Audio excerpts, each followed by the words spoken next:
I wanted to talk with you about a nomad mindset that is so delusional and so widespread, yet so undiscovered, undetected. I wanted to break down why so many nomads don't make it overseas and what you can do, what you can personally do, things you can impact, actions you can take to not fall into the same trap. This might be one of the most important videos that you will ever watch. And I'm telling you this from experience, my own personal experience, first-hand experience, and the experience of people that I've worked with, that I have met, and now due to Nomad Elite, thanks to Nomad Elite, we're meeting even more people than ever, and we're discussing so many challenges that people are having, and there's just so much to be learned from that. So one of the things that people get wrong is that they believe, if I move to this country, all my problems will be gone.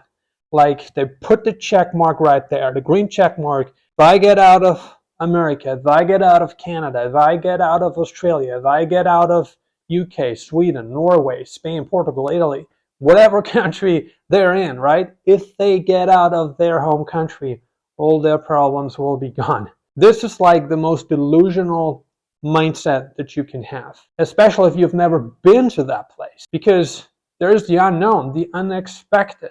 And I feel like there's a big difference between being like, at a certain age where you are more prone to embrace new challenges and where you are more likely to embrace new cultures, new mindsets, and are more willing to adapt. That's what it's all about. Like, having success in a foreign country, unless you want to live in a small expat bubble, is all about adapting. This is the key word here, adapting. And so many nomads never adapt. They don't learn the local languages. They don't adjust. They don't learn about the history of the country. They know literally nothing about the history of the country they're living in, yet they're living in the country. They're claiming to be part of it without speaking the language, without understanding the culture, without knowing anything about the history. So this is the most delusional mindset ever, right?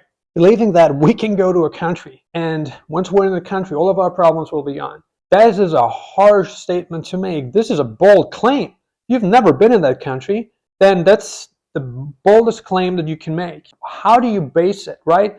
What information do you base it on? Do you base it on watching a YouTube video? Do you base it on another person's opinion that's in a country, right? Someone who's been in a country for a couple weeks vacationing in the country? I mean, it's absurd. It's absurd. And so many of us fall into this trap.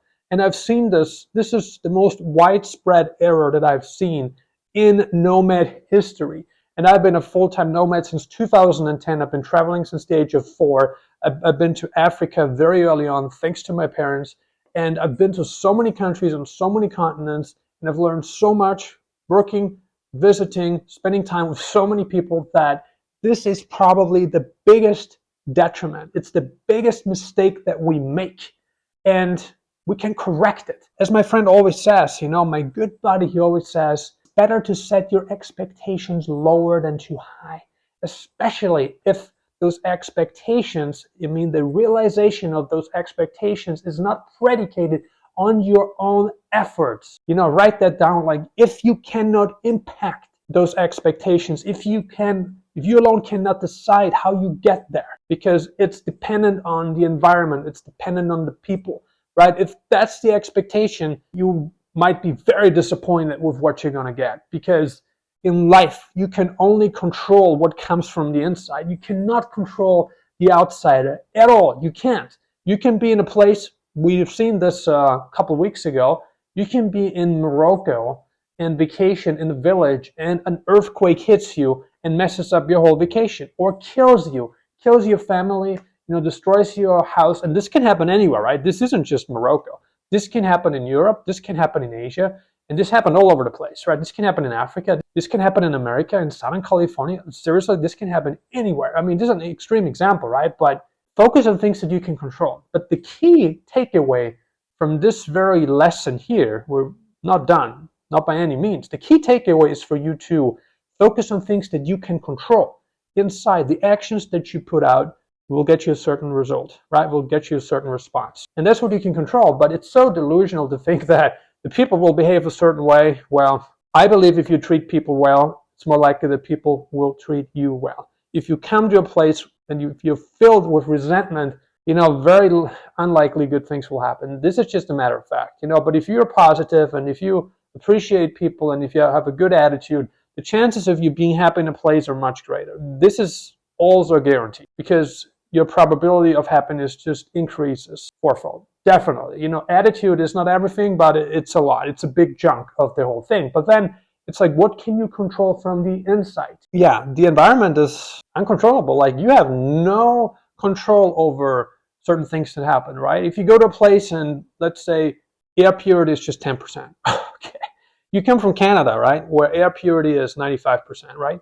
Maybe 5% of the air is polluted, right? There's all kinds of variables here. If you live in a big city like Montreal, if you live in downtown, or if you live like very close to the highway, right? Or a high traffic area, sure, air purity might be lower, but in certain parts of the world, air purity is low. Even if you're in a smaller city, is much lower than you might be used to. And so many people go to places not knowing these little details that are extremely important.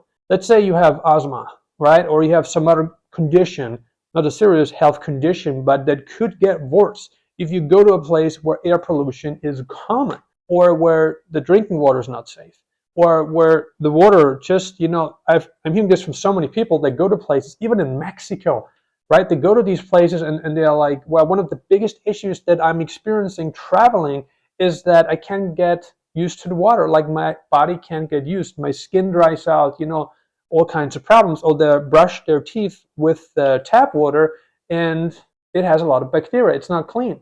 Or it has too many chemicals, whatever, right? So these things, you have no control over them. Okay, when this happens, sure, you can brush your teeth using bottled water. Okay, you can solve that. Can you solve the air pollution issue? Well, you can wear a mask. But then ask yourself, how happy are you going to be wearing a mask every day staying in that place? Ask yourself that question. Are you going to be happy doing that or not? I personally wouldn't be happy, right? I mean, this is something that's a big no-no to me personally, but this is not about me. This is about you. We're doing this channel. We're doing this for you, to help you make better decisions and find the places that are congruent with your values, with your perspectives, and just with the things that you want to accomplish in life, the things you want to get out of life, correct? Air pollution, right? Just the water. Hugely neglected aspects that I don't hear any person talking about on YouTube. We have talked about this so many times throughout our channel, and people are seeing that we're pointing out things that the big channels aren't even considering. To them, it's all about taxes, right? They only care about cutting down on taxes, but they don't care about environmental factors, right? Air pollution, water safety, or road safety, right? Road safety, not a big one. You come from a very developed country and you move to an emerging country where people drive crazy, and trust me, they drive crazy because there's no law enforcement there. There's no money for that. Like, in emerging countries, especially in the low tier ones, I'm not talking about the ones that are already pretty developed, but in the very low tier ones where there's a lot of corruption and where law enforcement gets paid very little money, guess what law enforcement does? Law enforcement takes the law in their own hands because they're not getting paid enough money by the government, because there's just not enough money there to pay out law enforcement to enforce the law. There are laws in place, but it's just not enforced. And the law that's not enforced is useless, right? That's why you see so much corruption in certain places where you're being pulled over by the police. You've done nothing wrong.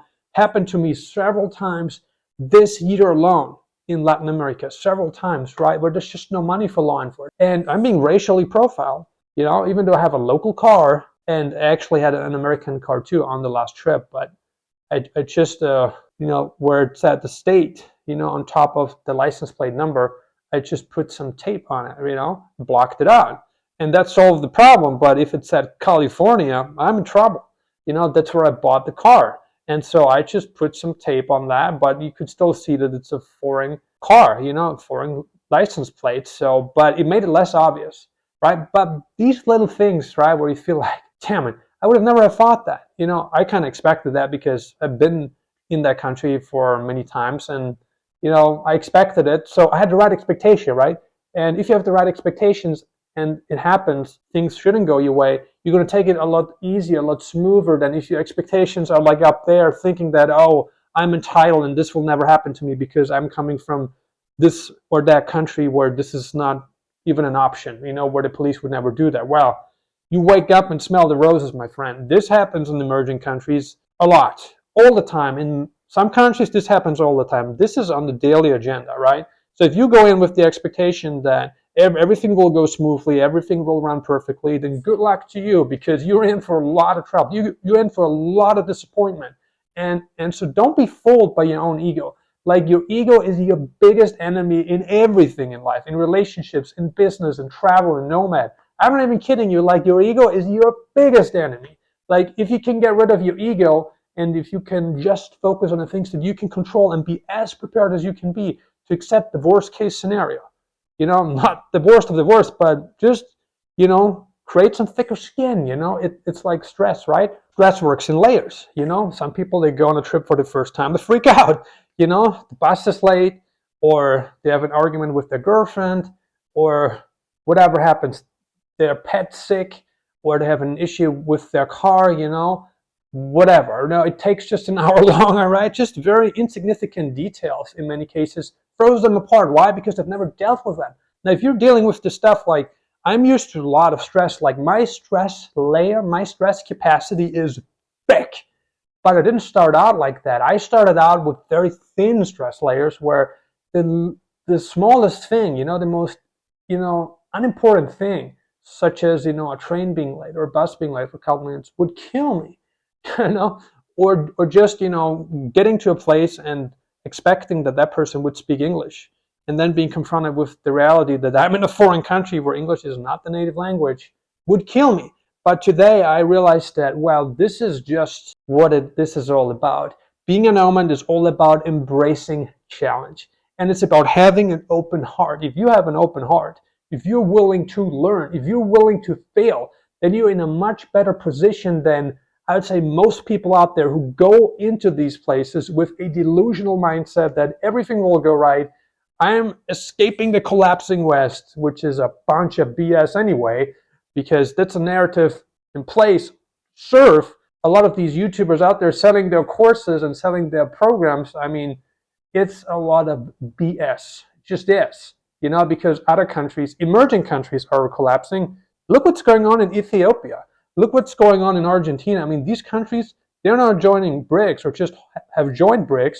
These countries are on the, edge. Like, they're dead. Argentina is facing bankruptcy. That country is in big dilemma. Ethiopia, chaos. And some other countries too that are considering joining the BRICS alliance, and they think that BRICS is the best thing ever. The countries that recently joined BRICS, like Saudi Arabia, is, I believe, the second largest oil producer in the whole world. So the BRICS countries, Brazil, Russia, India, China, South Africa, they're getting countries in that have no economic strength at all, but they're strategic partners, because certain countries like Argentina, Ethiopia, right, not economically strong at all. They're in big trouble, but they're getting these countries in because they're strategic locations for China's placements. That's why they're getting them in, not because of economic strength. Don't believe that. Don't be fooled by the narrative my fellow YouTubers are putting out there, who have no clue about geopolitics, who don't look at the numbers, who think like BRICS is going to kill the West, which is a bunch of BS anyway. You believe whatever you hear, and the more often you hear it, the sooner you believe it, right? So be careful. Watch this channel, because this channel is the most unbiased channel ever. Like, we reveal the truth about all countries, including the countries that we're promoting, like Paraguay. We're talking about some issues that are going on there that other people aren't even touching. Crime-related issues, we did videos on that, and just who it's good for and who it's not good for. So we're not making any country sound perfect, but we're pointing out the good things about the country and certain things that could be better and certain things you should be aware of. I feel like that's very important.